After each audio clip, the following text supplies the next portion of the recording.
पूरे झारखंड में अभी जयराम महतो ट्रेंडिंग पे है। क्योंकि ऐसा इसलिए क्योंकि अभी एक बयान सामने आया था जब वो सदन में थे बजट सत्र में। उन्होंने कहा था कि जब नक्सली थे तब बीडीओ और सीओ का औकात नहीं था कि वो घूस ले सके।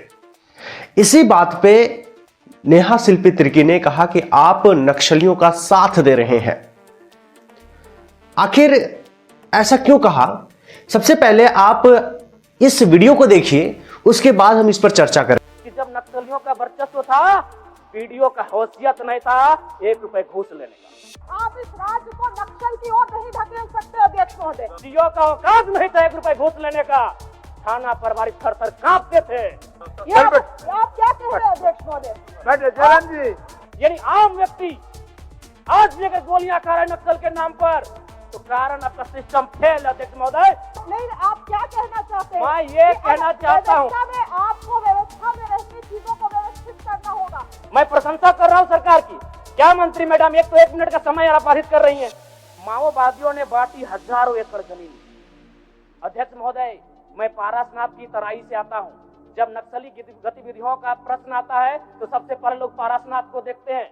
ये राज्य आदिवासियों का, जंगल आदिवासियों का, दलमा का पहाड़ आदिवासियों का, पारसनाथ का पहाड़ आदिवासियों का, लुगू बाबा का पहाड़ आदिवासियों का, और नक्सली भी आदिवासी। अध्यक्ष महोदय, कि जब उस समय झारखंड आंदोलन अलग राज्य की जो लड़ाई थी, और उस समय जिन लोगों जिन कौम का जान गया था, आज वे लोग नक्सली के रूप में उनका जान जा रहे थे। अध्यक्ष महोदय, तो अभी जो आपने वीडियो को देखा, इससे साफ साफ पता चल रहा है कि जयराम महतो जो कह रहे हैं वो 100% सत्य है। आखिर मैं ऐसा किस लिए कह रहा हूं? क्योंकि जब 1900 के दशक में अगर आप देखेंगे, क्योंकि मैं भी 2000 का जन्म लिया हूं, मेरा भी जन्म 2000 में हुआ है, लेकिन हमारे मम्मी पापा कहते थे कि जब नक्सलियों का दौर हुआ करता था उस समय किसी की यह हैसियत नहीं होती थी कि वो घूस ले सके। लेकिन जब मैं देखता हूं कि अभी मैं भी जहां भी जाता हूं वहां पे कोई ना कोई घूस लेते हुए पकड़ा जाता है। आप देखे होंगे अभी हाल ही फिलहाल में आप घटना सुने होंगे कि पंचायत सचिवालय ने घूस लेते हुए पकड़ा गया।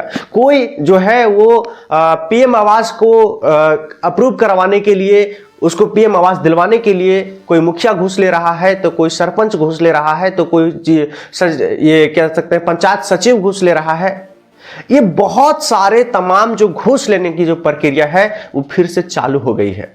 लेकिन वह दौर था, वो समय था कि घूस लेते अगर कोई पकड़ा जाता था तो वो नक्सलियों का भेंट चढ़ जाता था। और जयराम महतो इसी बात को कह रहे हैं। जयराम महतो का कहना गलत नहीं है, क्योंकि यह सत्य है कि जिस समय नक्सलियों का दौर हुआ करता था, जिस समय नक्सली कह सकते हैं कि भारी पड़ते थे, उस समय घूस लेने का कोई सिस्टम ही नहीं था। लेकिन सरकार की मैं भी प्रशंसा करता हूं कि नक्सलियों का दौर अब खत्म हो चुका है। बहुत कम मात्रा में अभी नक्सली हैं, लेकिन घूस का जमाना देखिए। जहां भी जाइए, जिस फील्ड में जाइए, जिस क्षेत्र में जाइए, आपको घूस देना पड़ेगा। आखिर ऐसा क्यों?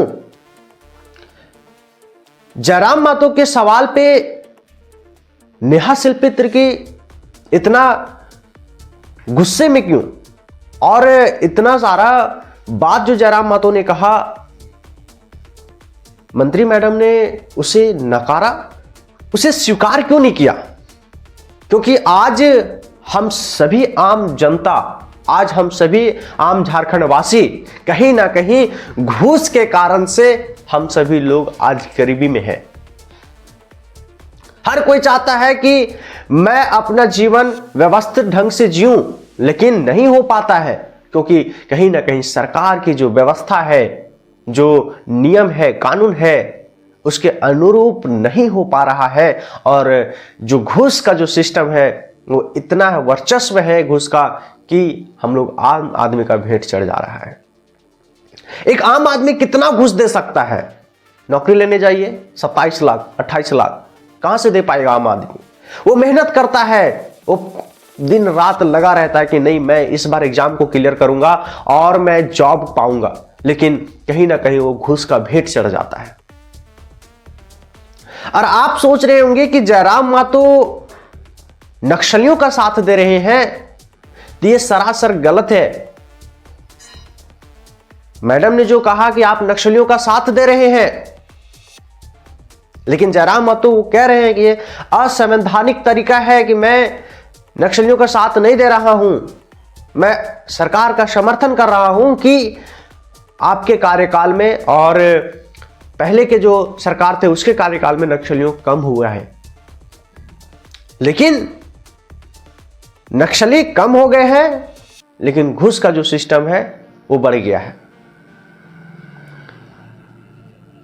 और हम आम गांव के वासी जितने भी गांव में रहते हैं, शहर की बात मैं नहीं कर रहा, जितने गांव में रहते हैं वो एक ही आशा लगाए हैं कि सरकार हमारे लिए एक ना एक दिन सुनेगी। लेकिन सरकार की योजना आम व्यक्ति तक नहीं पहुंचता। आम व्यक्ति इंतजार करता रहता है कि मुझे सरकार की योजना मिलेगी, लेकिन कहीं ना कहीं घूस का जो भेंट है, जो घूस का जो चढ़ावा है, वो आम व्यक्ति नहीं चढ़ा पाता है, तो उसे सरकार की योजना का लाभ नहीं मिल पाता है। और एक बात और सामने आई थी, जयराम महतो ने कहा कि आज 72 लिस्ट में 50 से अधिक जो है वो नक्सलियों का नाम आदिवासियों का है। और आदिवासियों का इतना सब कुछ होने के बाद भी वो आतंकवादी क्यों, वो नक्सलीवादी क्यों? क्या सरकार इस पर कभी विचार किया? क्या सरकार कभी सोचा कि आखिरकार सब कुछ आदिवासियों का है, तो फिर आदिवासी नक्सली क्यों बन रहे हैं? क्या कारण है? क्योंकि जब सब कुछ किसी के पास होता है तो वो गलत राह क्यों चुनेगा? कहीं ना कहीं उसे सताया जा रहा हो, कहीं ना कहीं उसे बर्बाद करने की कोशिश किया जा रहा हो, तब तो वो गलत रास्ता चुन रहा है। आप क्या सोचते हैं? और जयराम महतो ने जो कहा है वो क्या सच कहा है?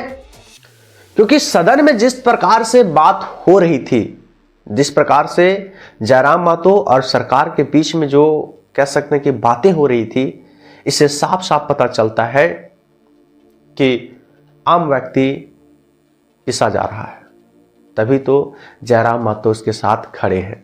तो बस आज के लिए इतना ही। आप इस पर क्या सोचते हैं हमारे कमेंट बॉक्स में जरूर कमेंट करें। तो बस मिलते हैं हम नेक्स्ट वीडियो में।